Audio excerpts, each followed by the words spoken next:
asalaamaaleykum wa rahmatullah jërëjëf président.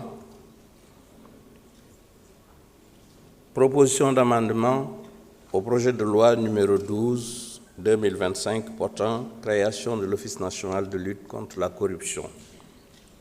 Exposé sommaire des motifs, l'amendement vise à préciser que le serment prêté par les enquêteurs de l'OFNAC est prononcé devant le tribunal de grande instance hors classe de Dakar. Amendement, article 37, article unique. Le point 3A de l'article 37 est reformulé comme suit. L'OFNAC emploie des enquêteurs dans les conditions ci-après. A. Les enquêteurs prêtent serment devant le tribunal de grande instance hors classe de Dakar en ces termes. Je jure solennellement de bien et fidèlement remplir mes fonctions en toute impartialité, de façon digne et loyale, et de garder le secret des enquêtes. Kon sàkkoo bindaat bi nga xam ne moom lañ andi fii ci article bi nga xam ne moom mooy article 37 dafa jóg rekk ngir daal di tegtale ci anam boo xam ne bu leer lay doon naka ñi nga xam ne ñoom lañ sas ñu war càmbar mbir yi nga xam ne dikk na ci wàllu ger te ñu jox ko OFNAC naka la ñuy waxe jokkoo goo xam ne ak waat lay doon ci seen diggante ak sas wi nga xam ne moom lañ leen sas te ñu war koo def ci tribunal hors classe bu Dakar baat yooyu moom lañ tënk ci suuf def ko mu tudd li nga xam ne moom mooy article unique bi kon loolu lañ doon yaxal rekk moom lañ doon sàkku ci assemblée bi. asalaamaaleykum wa rahmatullah. jërëjëf honorable ndax am na opinion contraire. Monsieur le Président,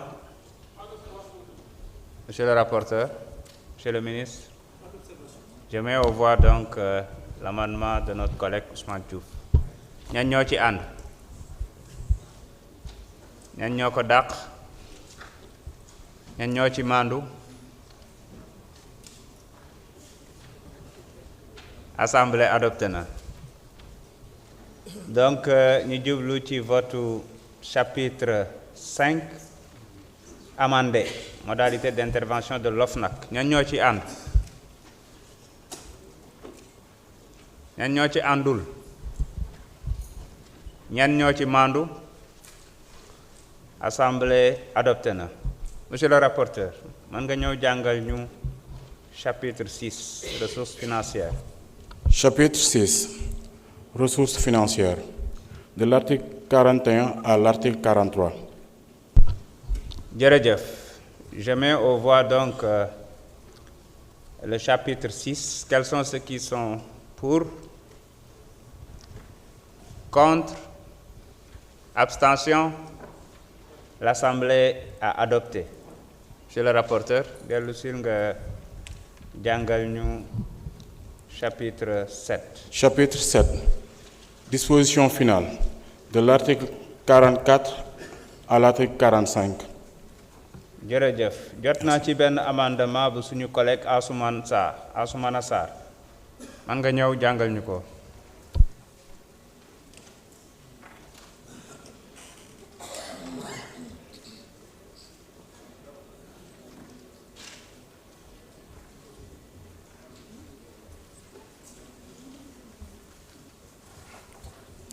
Merci beaucoup, Monsieur le Président. Proposition d'amendement au projet de loi numéro 12/2025 portant création de l'Office de lutte contre la corruption. Exposé sommaire des motifs. L'amendement prévoit le reversement du personnel de l'Office national de lutte contre la fraude et la corruption vers l'Office de lutte contre la corruption. Ce reversement permet d'assurer une continuité institutionnelle et administratives lors du transfert des compétences et missions entre les deux offices. Amendement article 46, article unique. Il est inséré après l'alinéa 2 de l'article 46 un nouvel alinéa ainsi rédigé. Le personnel de l'Office national de lutte contre la fraude et la corruption est reversé à l'Office national de lutte contre la corruption OFNAC. Ci gàttal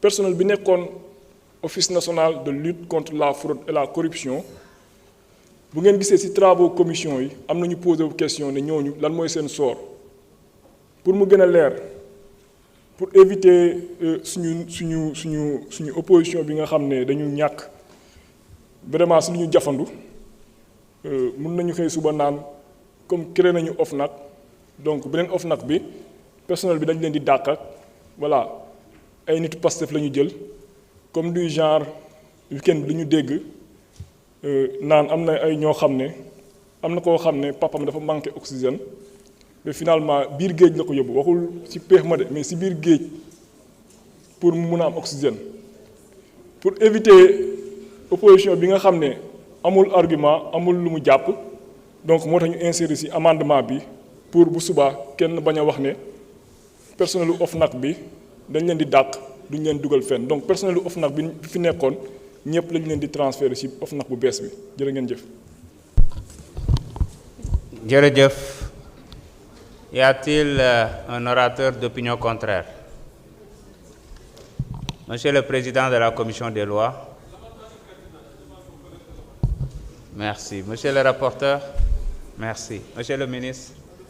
Je mets aux voix donc l'amendement de notre collègue Ansoumana Sarr. Quels sont ceux qui sont pour? Contre? Abstention? L'Assemblée a adopté. Je mets aux voix donc le chapitre 7, amendé, disposition finale. Quels sont ceux qui sont pour? Contre? Abstention? L'Assemblée a adopté. Je mets aux voix l'ensemble du texte. Quels sont ceux qui sont pour? Contre? Abstention? L'Assemblée a adopté. Je voudrais féliciter donc Monsieur le ministre.